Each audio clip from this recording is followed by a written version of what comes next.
Vibes'tan herkese merhaba. Türkiye'ye daha önce Eurovision'da birincilik getiren Sertab Erener'i tekrar Eurovision'da göreceğiz. Hazırsanız başlayalım.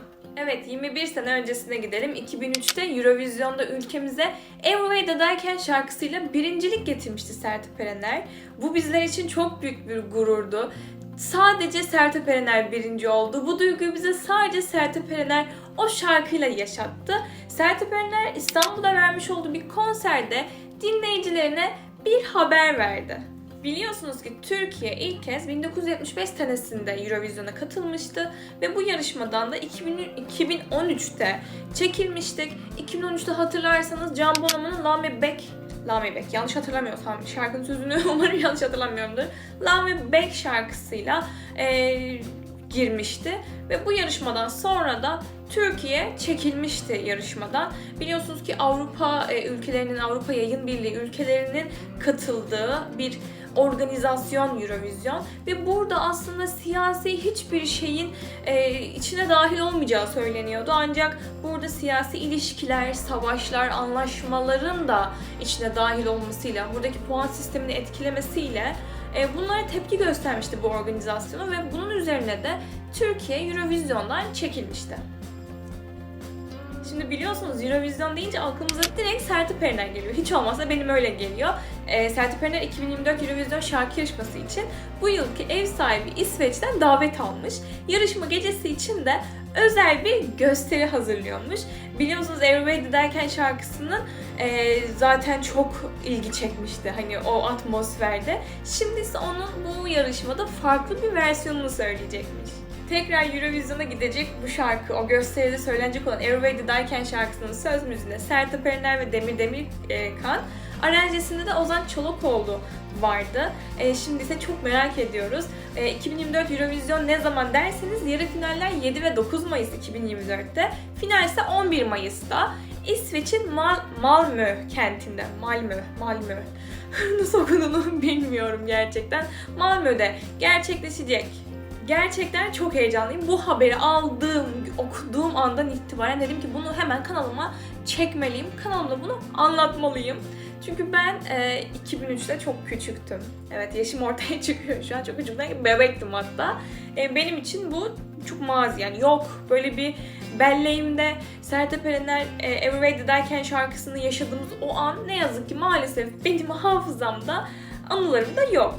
Ben yaşım gereği o zamanları hatırlamıyorum ama bir Hadise Düm Tek Tek ya da Mor ve Ötesi, Deli şarkısı, Kenan Doğulu'nun Shake It Up, Yüksek Sadakat'ın katıldığı şarkı, Can Bonomo'nun şarkısını hatırlıyorum. Çünkü benim küçüklüğümde, gençliğimde diyordum aslında, benim küçüklüğümde Eurovision olduğu günlerde okulumuzda böyle bütün arkadaşlarımız çok heyecanlı bir şekilde akşamı beklerdik. Akşamlarına da özel böyle okula da götürdük. Böyle işte ıslak pastalar falan götürdük. Akşam Eurovision var falan diye. Ve akşam eve gittiğimde işte çerezler, işte pastalar, kekler, börekler olurdu. Bir milli, vatani görev gibi geçerdik, televizyon önüne izlerdik.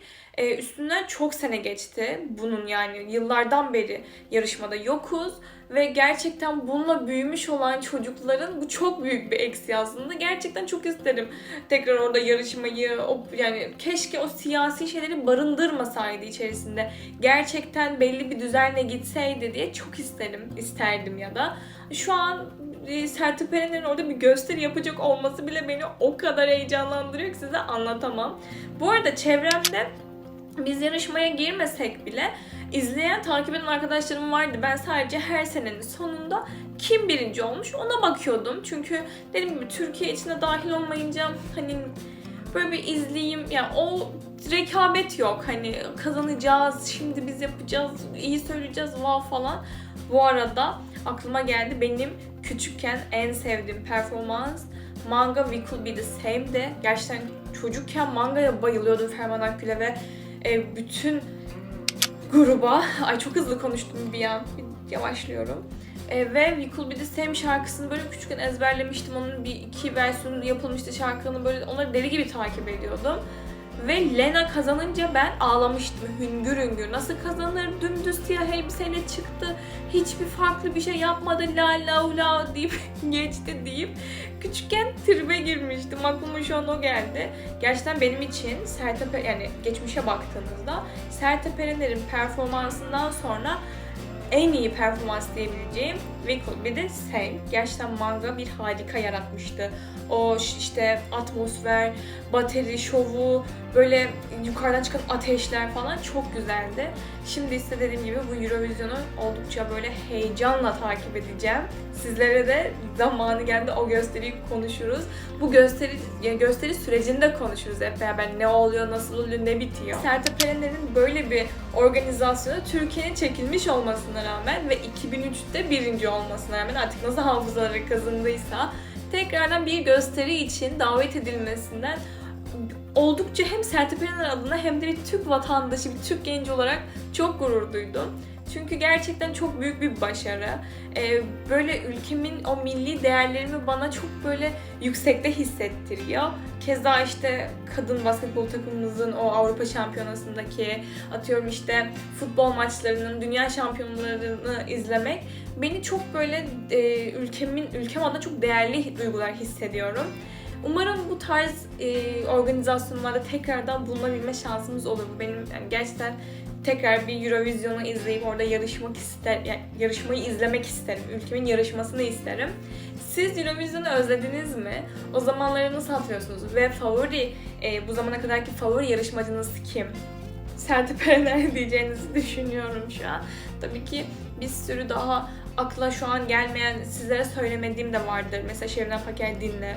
Mükemmel bir şarkı benim gözümde. Çok severim gerçekten.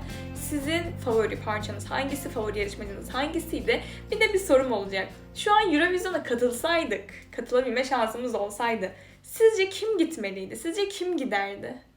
Yani ben bunu düşündükçe çok böyle net bir şey söyleyemiyorum. Yeni nesil rapçileri yollamazlardı herhalde, değil mi? Yani kimi yollarlardı?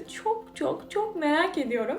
Sizin aklınıza gelen bence bu gidebilir. Çok iyi de bir şov yapar dediğiniz birileri var ama bu arada küçükken Atiye'nin gitmesini istiyordum. Atiye şöyle hani salla şarkısı falan böyle çok ritmik, işte eğlenceli falandı. Biraz da Eurovision tadı hissettiriyordu bana. Sizin şu an olsa gitmesini istediğiniz kişi kim? Yorumlarda belirtmeyi unutmayın. Bu arada kanalıma abone değilseniz abone olup destek olmayı unutmazsanız çok sevinirim. MacVibes'la kalın.